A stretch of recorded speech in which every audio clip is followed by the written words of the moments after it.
WorldComEDU. Elite Children's Classics.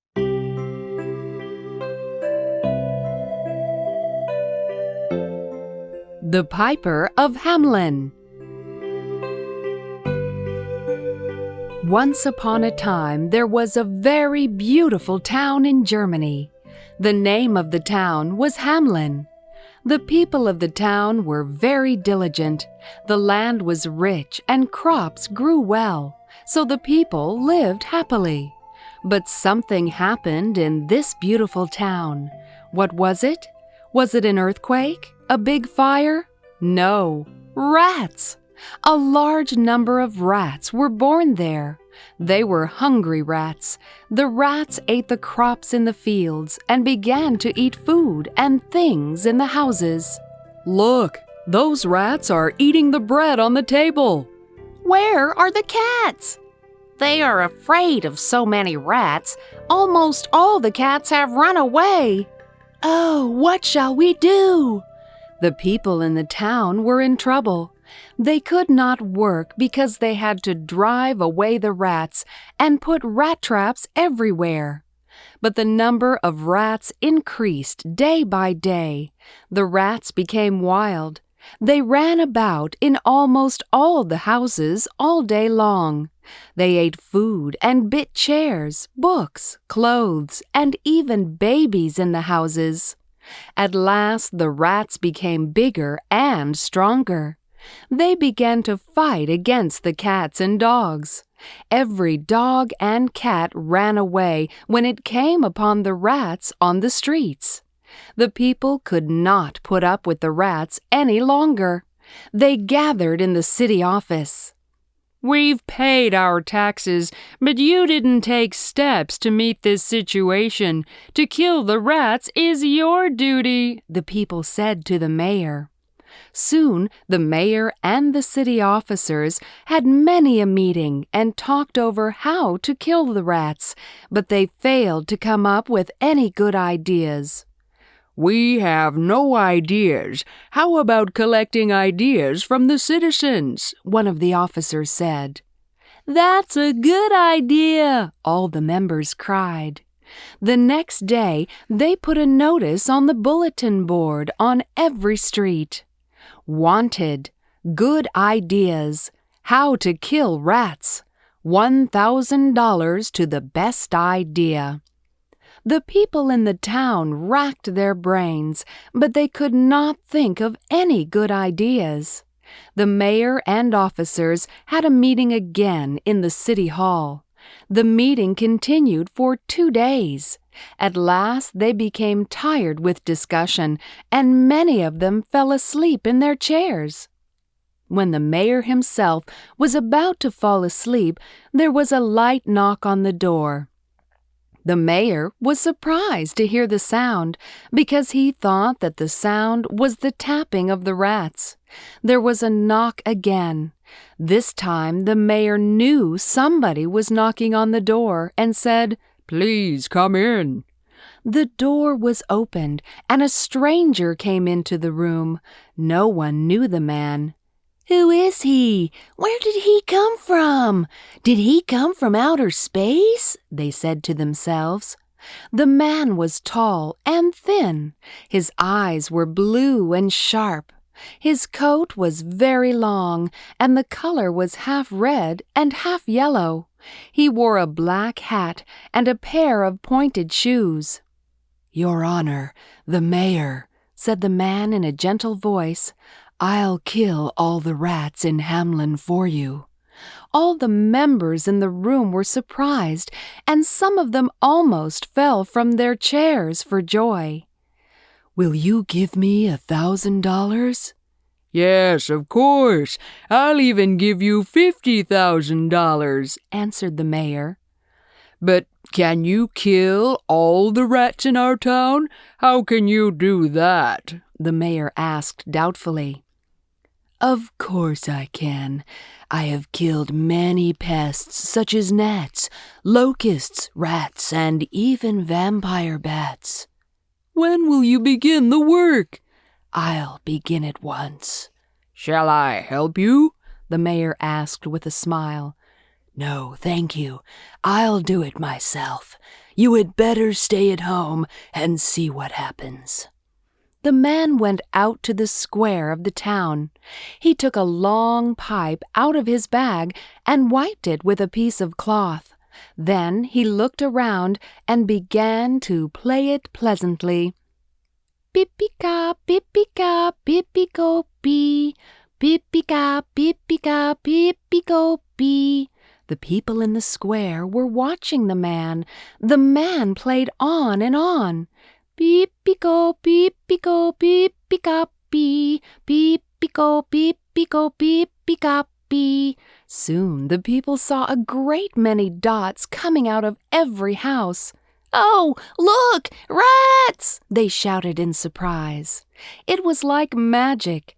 The rats came running out of all the houses. There were big rats, small rats, brown rats, black rats, and gray rats. Soon the square was filled with rats. The rats began to run around the man as he played his wonderful pipe. When the man began to walk along the street, the rats followed him. "How strange! All the rats have gone out of my house. Look out of the window! The rats are running along the street in lines." Everyone stuck his head out of the window and saw the long parade of rats. Soon the parade left the town and marched to the Weser River.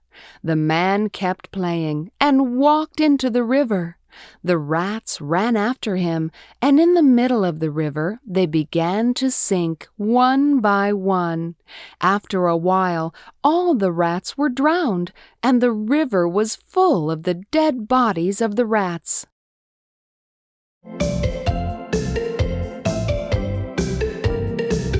All the people were very glad. Now they could eat their meals without being troubled by rats. They could go to work. Women could put their babies in their beds and work in the kitchen. The mayor was also very glad and shouted for joy in his office. "All the rats are dead, and people won't blame me for the rats. I'll be able to keep my position." A carpenter murmured in a low voice, "Rats won't ruin the houses and the furniture. I won't be given lots of work anymore." But almost all the people were very happy. They rang the church bells for joy. The mayor was very proud of himself and came to the marketplace. Many people gathered there. The mayor said to them proudly, "I was able to drive away the rats from our town. I saved this town from rats. Now all of you must go back to your houses and search for the nests and block up the holes. You must not leave any trace of the rats." The mayor forgot that he had to thank the piper and pay him $1,000. When the people began to go home, the piper appeared in front of the mayor. "Your Honor, the mayor, I have killed all the rats in this town. Will you give me $1,000? $1,000? Yes, you promised me the money," the piper said to the mayor. The mayor remembered his promise and turned pale. The mayor didn't want to give him the money and instead made an excuse. "The piper's work was very easy. He only played the pipe. His work is not worth $1,000, and we have lost a lot of money and food because of the rats. We don't have enough money to pay him for the work." "Thank you, Mr. Piper, but you only played the pipe. I'll pay you for playing your pipe. I'll give you $50, the mayor said to the piper with a smile. "What did you say? $50?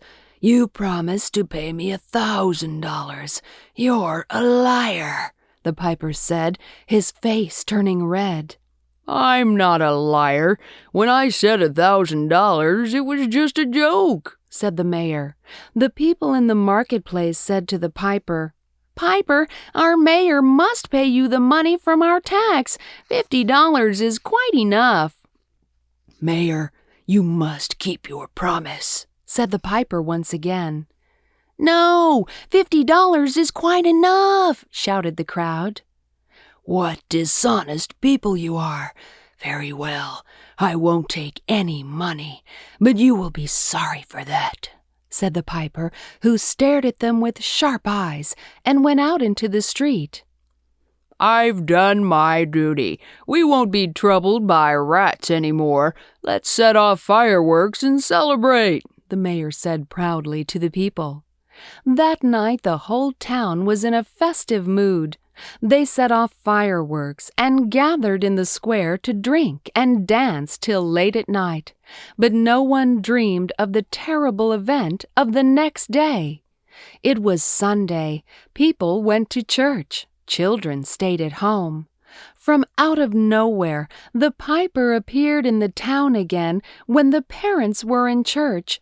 The piper began to play the pipe with sweet and soft notes and walked along the street. Pipika, pipika, picoropi, pipika, pipika, picoropi. This time, instead of rats, children came out of the house and followed him. The only daughter of the mayor ran out of the house and followed him. "Oh, the piper! Let's go with him! I like the piper!" The boys and girls ran after him, skipping, running, laughing, and singing. The piper went on and on along the street. Now hundreds of children were running after him. "I want to go with the piper, but I can't," a girl cried in her room. She had a broken leg and had to lie in bed. The parade of children went on and on through every street. There were brothers, sisters, cousins, and friends in the parade. Then the parade came to the front of the church. When the parents heard their children's loud voices, they ran out of the church. They were very surprised to see a crowd of children. The mayor and the parents tried to stop the parade, but they were not able to. They tried to shout to their children, but they could not say anything. Soon the parade left the town and went to the river Weser. Then the piper turned to the right. The parade went to Koppelberg Hill. The parade suddenly stopped at the foot of the hill. Several farmers were working nearby. They watched the parade and said to one another, "They won't climb the hill. They will go back to their homes." But how strange! A big hole suddenly appeared at the foot of the hill, and the parade went into it after the piper. When all the children went into the hill, the opening shut. The farmers were surprised and almost fainted. "Why, the children are gone! Where are they? We must tell the mayor about it." One of the youngest girls was not able to follow the parade and went back to her home. She cried and told her parents about the Koppelberg Hill. The mayor, the police, and all the parents hurried to the hill. At the foot of the hill, they called their children's names again and again. But the cave never opened again. The piper and the children were never seen or heard from again.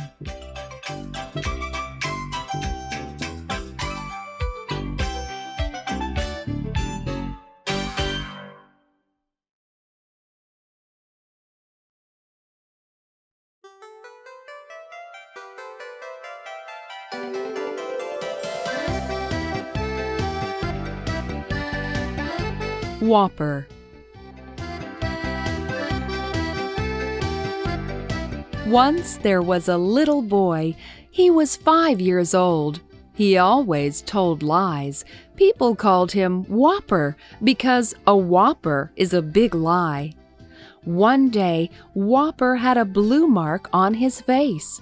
He was on his way home when suddenly he met his friend. His name was George. He was 3 years older than Whopper. "Hello, Whopper," he said. "You have a blue mark on your face. Where did you get it?" Whopper answered, "I had a fight with Bob Brown. First I hit him, and then he hit me, and then I hit him. At last I knocked him down." Did you fight with Bob Brown? Bob's mother doesn't like quarrels. She will be sad when I tell her about it," said George.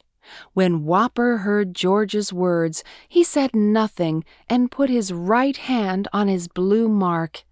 After a while, he began to talk to George.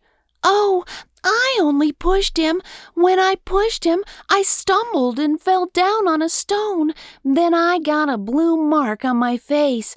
Bob didn't fight with me. I told you a lie. Forgive me." "Oh, I see. You told me a lie," said George. "Don't tell me lies again. You have a bad habit. No one will believe you because you always tell lies." Whopper kicked a pebble on the road with his toe and said, "I won't tell lies anymore, but I sometimes forget." Whopper went on his way home. He said to himself, "I have a bad habit. Making up big stories isn't good. I promised George that I would not tell lies anymore. I will never tell lies again."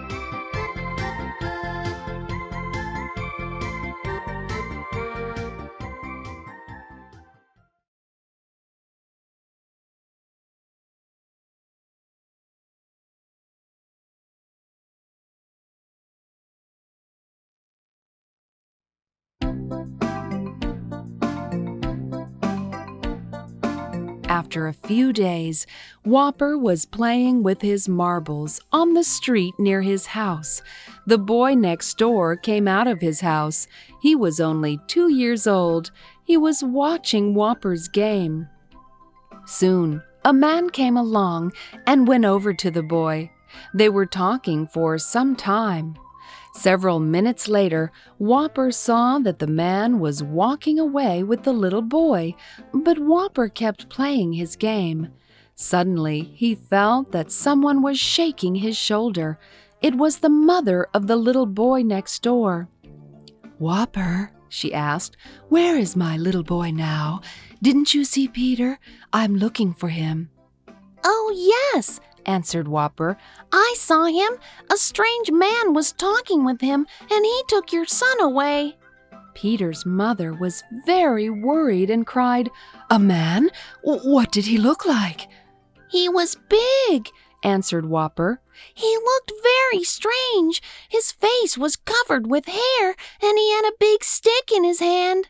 Peter's mother was very surprised at his words and shouted, "Oh, what shall I do?"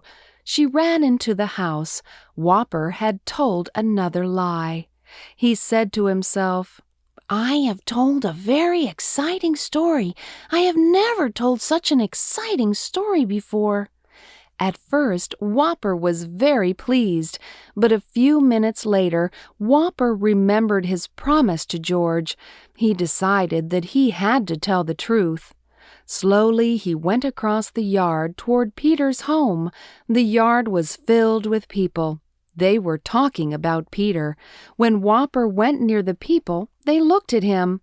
Whopper had a problem. He tried to tell the truth, but it was very difficult for him. Then he decided to tell the truth and went into Peter's house. "Say," he said, "the strange man was not really so big." Everybody in the yard stopped talking and listened to Whopper. Whopper continued his story. "The man didn't carry a big stick. His face wasn't covered with hair," added Whopper. Peter's mother came out of the house and exclaimed, "Oh, the man must be John. He is Peter's uncle." Whopper was standing in the doorway. Peter's mother turned to Whopper and said, "Tell me about the man again. Why did you tell me a lie? Why didn't you tell me the truth?" Whopper said nothing, but he thought, "I've told a lie again. I broke my promise. How foolish I am." Just then, Peter and his Uncle John came walking toward them. One of the people cried, "Oh, Peter and the man are coming!" Peter's mother jumped and ran up to them. She held the baby in her arms. Peter was smiling. His Uncle John was smiling too.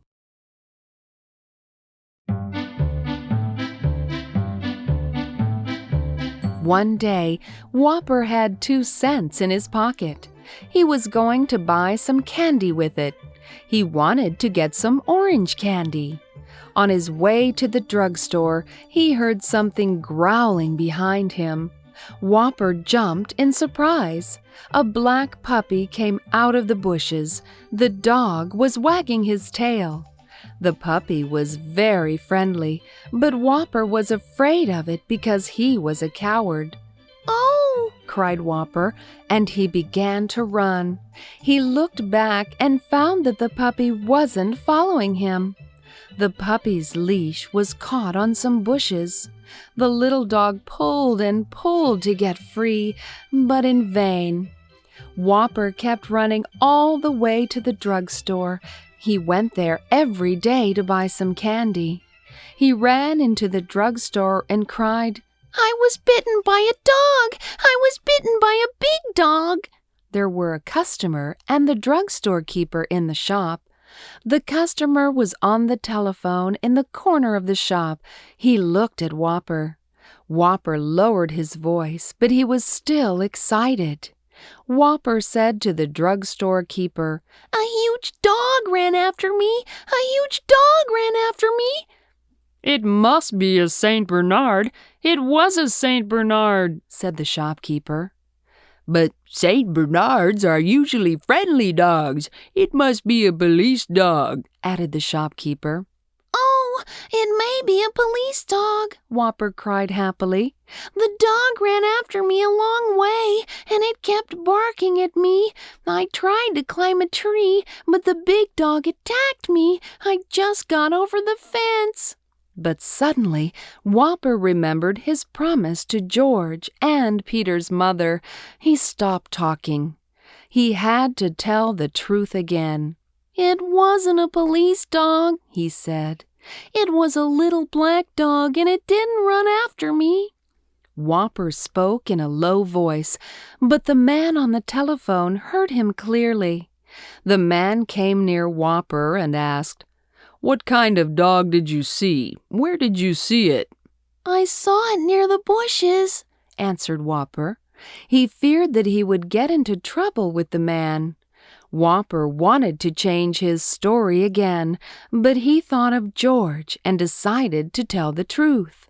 "Oh, it was only a little black dog," he said. "The little dog's leash was caught on the bushes, so it could not run after me." "Where are the bushes?" asked the man. "Take me to the bushes." Whopper took the man to the bushes. The puppy was still there. It was barking louder and louder. "Oh, my dog!" cried the man. He took the puppy in his arms. The leash came loose from the bushes. He said to Whopper, "Thank you, boy. My dog ran away this morning, so I was telephoning to the Lost and Found department. I'll give you a reward." Whopper did not answer, but his eyes were shining with excitement. The man gave him a $5 bill. Whopper watched the man and said to him, "Thank you very much. I'm going to stop making up big stories. I'll never tell lies again." Whopper was very happy. The man was glad too. The man went away with his dear puppy in his arms. Whopper went back home and showed his parents the bill. He promised them never to tell lies again.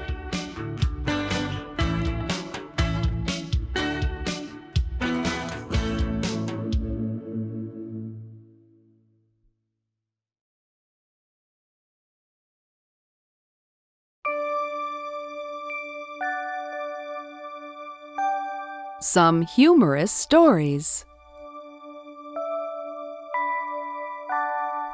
1. The Ungrateful Crocodile. Once upon a time, a crocodile who lived in the Nile came out of the water and lost his way in the heart of the desert.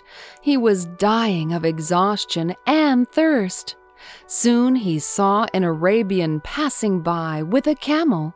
He said to the Arabian, Will you please take me back to the Nile? In return, I'll carry you to the other side of the river." When the Arabian heard this, he tied the crocodile onto the back of his camel and carried him to the Nile. In spite of the crocodile's promise, when he was put on the ground at the bank of the river, he suddenly jumped at the Arabian and tried to bite him. But the Arabian quickly jumped aside.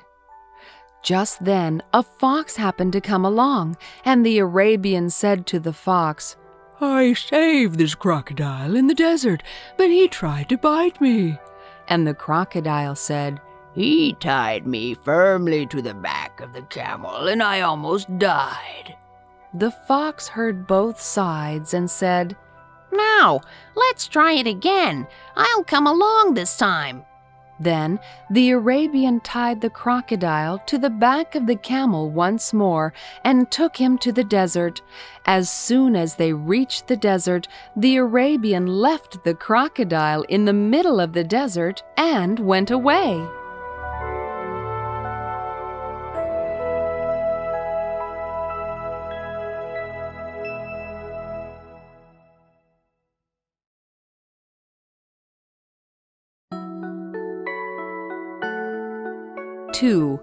The Poor Demon. Long, long ago, there lived a farmer in a village. He had a cow. In spring, the farmer took his cow to the pasture and fed his cow there. He always prayed to God. "Dear God, thank you for keeping us safe always. I pray you feed this cow with plenty of grass this year." A demon listened to him in the bush and was offended at his words. "Man thanks God while things are going well, but if things turn bad, he will always lay the blame on me. You shall soon see." A few days later, the farmer's cow fell into the pond. The farmer saw his cow struggling in the water and got angry. He cried, "I'm sure a demon has put her in the pond. How cruel this demon is!" The demon heard this behind the bush and said, "That is what I expected." The farmer ran to the village for help. After a while, the demon came out of the bush and pulled the cow from the water.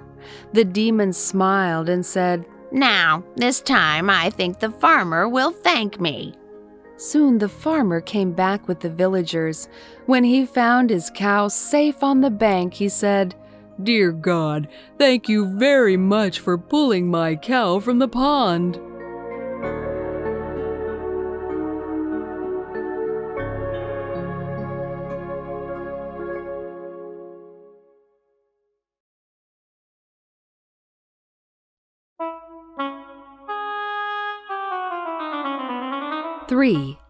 The crab's occupation.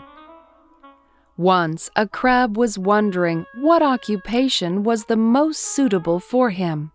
After thinking for a long time, he decided to become a barber. It seemed a nice occupation for a crab. But soon he found that as a barber, he was not busy because no guests came into his shop. So he went to the shore with his scissors. There he found an octopus taking a nap. "Hello, Mr. Octopus," he called to him. The octopus woke up and said, "What?" "I'm a barber, sir. Can I help you?" "Look at me carefully. Can you see any hair on my head?" The crab looked at his head carefully. His head had no hair on it. He was as bald as an egg. Then he went into the mountains. In the mountains, the crab saw a raccoon taking a nap. The crab called to the raccoon. "Hello, Mr. Raccoon." The raccoon woke up and said, "What?" "I'm a barber, sir. Can I help you?" As the raccoon was mischievous, he thought of playing a trick on him. "All right," said the raccoon. "I'll let you cut my hair, but you must make a promise before cutting. You must promise to cut my father's hair after cutting mine." "Very well, sir."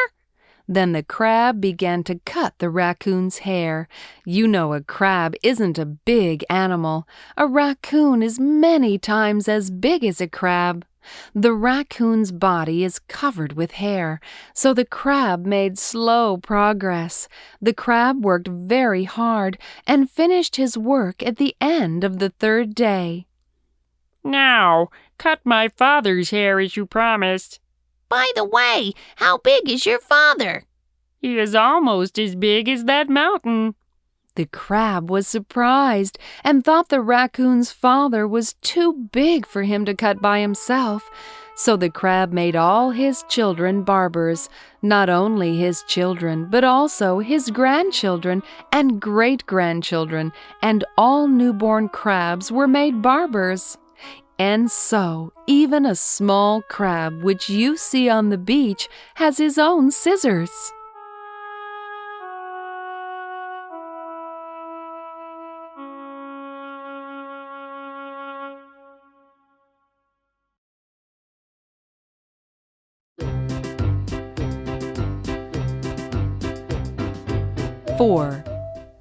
The Stone of the Plum.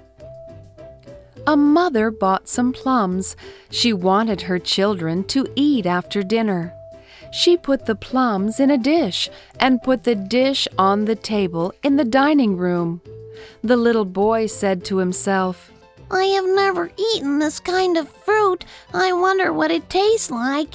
So he smelt the plums and said, Oh, how good they smell! I like the smell very much. How delicious they look! I want to eat them very much. As soon as everyone went out of the dining room, the little boy took one of the plums and put it into his mouth. But the mother knew how many plums there had been in the dish before dinner. The mother said to the father, One of the plums is missing. What happened? Then the father asked his children, Did any one of you eat one? But all the children answered at the same time, No. The little boy, too, blushingly and hesitatingly answered, No, I didn't eat any. Then the father said, I'm sure one of you did. The plum has a stone in it. Anyone who ate the stone will die tomorrow, so your mother and I are very worried about it. The little boy was surprised and cried, No, I threw the stone out of the window. Everyone burst out laughing, and the little boy burst out crying.